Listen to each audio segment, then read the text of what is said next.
विवेक श्रीवास्तव जी से पूछना चाहती हूँ। विवेक श्रीवास्तव जी, ये जो प्रपोजल है, अभी प्रपोजल है, पास हुआ है, रिपोर्ट एक्सेप्ट हुई है यूनानिमसली और 2 फेज में इसका इम्प्लीमेंटेशन की बात है। बिल्कुल सही है और बिल्कुल दुरुस्त है आशुतोष जी के भी सवाल कि इसके डिटेल्स क्या होंगे, लेकिन ये तो बिल, क्योंकि अमेंडमेंट्स कम से कम 8 से 10 अमेंडमेंट्स की कॉन्स्टिट्यूशन में जरूरत है, तो इसका डिटेल तो आएगा पार्लियामेंट में ही, और पार्लियामेंट में अगर वक्फ बिल पर चर्चा हो सकती है तो इस पर भी हो जाएगी। इशू ये है कि प्रिंसिपल पर ऑपोजिशन करना और बस मोदी ने कहा है तो हमें विरोध करना, ये कहां तक सही है? नहीं, ऐसा नहीं है। ऐसा नहीं है। मोदी सत्ता में ना रहे, भाजपा सत्ता में ना रहे, संघ सत्ता में ना रहे और देश को ना तोड़े, इसलिए विरोध करना आवश्यक है। ऐसा लगने लगा है संघ को भी और भारतीय जनता पार्टी को भी कि सिंगल लार्जेस्ट पार्टी के रूप में उभर चुके हैं। नेशनल लेवल पे इनका वर्चस्व है, अनेकों राज्यों में इनकी सरकार है, तो इस प्रकार के बिल लाए जाएं जो इनको सत्ता में रहने में इनकी मदद करें, और ये जो ये लाए हैं ये उसी के तहत लाए हैं, इसीलिए हमारा एक विरोध है। ये रीजनल और छोटी पार्टी के विरोध में है।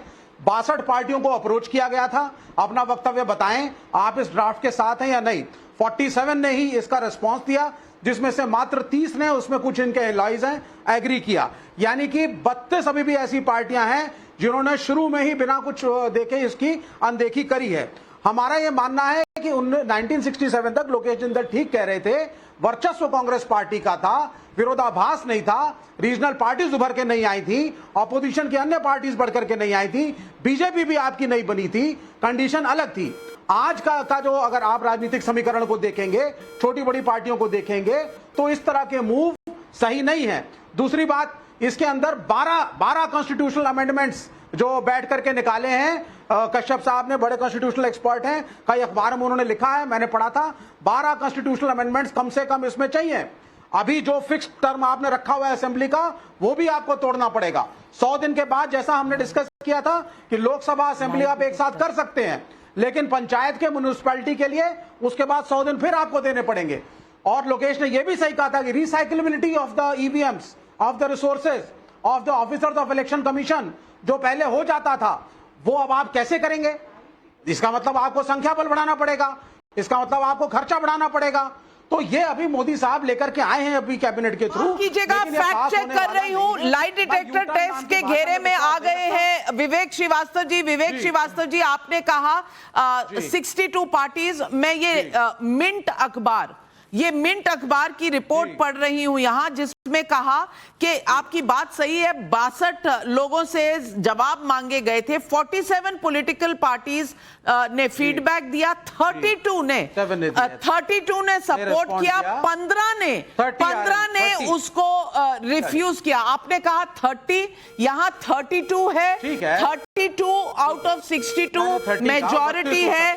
47 में से सिर्फ 47 में से 15 सिर्फ पार्टियां हैं जिन्होंने अपोज किया था, 32 पार्टीज ने सपोर्ट किया है, और बाकी की 15 पार्टियों ने कोई रिस्पांस नहीं दिया।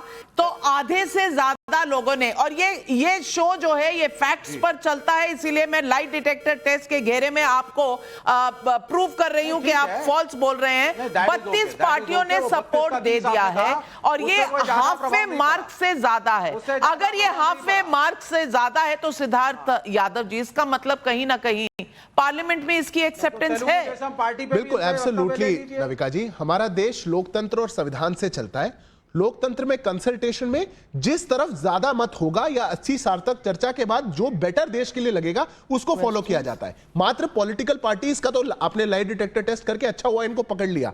उसके अलावा जिन लोगों से कंसल्टेशन हुआ था, जनरल पब्लिक में 80% लोग लगभग, उन्होंने इसका समर्थन किया है, जिसमें युवाओं की संख्या सबसे ज्यादा है। अब बताइए, ये विवेक श्रीवास्तव जी यहां बैठ के कह रहे हैं खर्च बढ़ जाएगा अगर आप एक साथ चुनाव करेंगे, तो क्या जवाब दूं मैं क्या कहूं इनको? सवाल पब्लिक भी कई पूछ रही है। मोहिंदर का पटना से सवाल है, 1 नेशन 1 इलेक्शन आ भी गया तो क्या राजनीति में अपराध, भ्रष्टाचार भी खत्म हो जाएगा? बहुत बहुत सही सवाल है और जनता के लिए बहुत जरूरी सवाल है। रंगनाथ का देहरादून से सवाल है, वन नेशन वन इलेक्शन तो तब भी होता था जब संविधान लागू होने के बाद देश में चुनाव होने शुरू हुए थे। अब लागू हो गया तो कौन सा पहाड़ टूट गया। मंजू रानी का जयपुर से सवाल है, कहा जा रहा है कि एक साथ एक चुनाव से चुनाव कराने का खर्च कम होगा, लेकिन क्या गारंटी उसी एक चुनाव में बार बार चुनाव कराने जितने खर्च ना हो जाएं? इन सारे सवालों का जवाब दीजिए। पहले तो क्या अपराधी पार्लियामेंट में आना बंद हो जाएंगे? अगर रिफॉर्म ही करना है तो कम से कम ये रिफॉर्म करें जो जनता मांग रही है। देखिए नविका जी, हर कमी का या हर गलती का एक ही सलूशन नहीं हो सकता। यह दूसरी समस्या का समाधान है। उस समस्या के समाधान पर सबको मिलकर काम करना चाहिए। हम तो इसके लिए प्रतिबद्ध हैं। We are the only party जिसमें सबसे कम जो पार्लियामेंटेरियंस है इन रेशियो सबसे कम है जिनका क्रिमिनल रिकॉर्ड है। बाकी लोगों की टीएमसी की क्या हालत है, समाजवादी पार्टी की क्या हालत है, कांग्रेस पार्टी की क्या हालत है। अब वो ये कहेंगे नहीं हमारे पास तो जी है ही 10। अरे आपके सांसद ही 40 थे, इसलिए 10 वाली बात नहीं, रेशियो की बात करिएगा। ये पहली बात। दूसरी बात, जो इसमें खर्च की बात है, देखिए ये तो कोई भी सामान्य आदमी समझ सकता है कि आप और हम अगर कोई चीज हर साल, हर 6 महीने में, हर 3 महीने में देश में कई चुनाव होता है, सिक्योरिटी फोर्सेस की मूवमेंट बढ़ती है, इलेक्शन कमीशन की डिप्लॉयमेंट होती है, सरकारी कर्मचारियों पर एक ही चुनाव में सारा खर्चा हुआ तो फिर पब्लिक का कौन सा पैसा बचा? नहीं, वो सारा खर्चा नहीं होगा। यही तो पार्ट है चुनाव कराने। ये गारंटी है नविका जी। इसमें बहुत सिंपल लॉजिक है। देखिए कहीं भी चुनाव कराने के लिए आपको सिक्योरिटी फोर्सेस को मोबिलाइज करना पड़ेगा, भेजना पड़ेगा।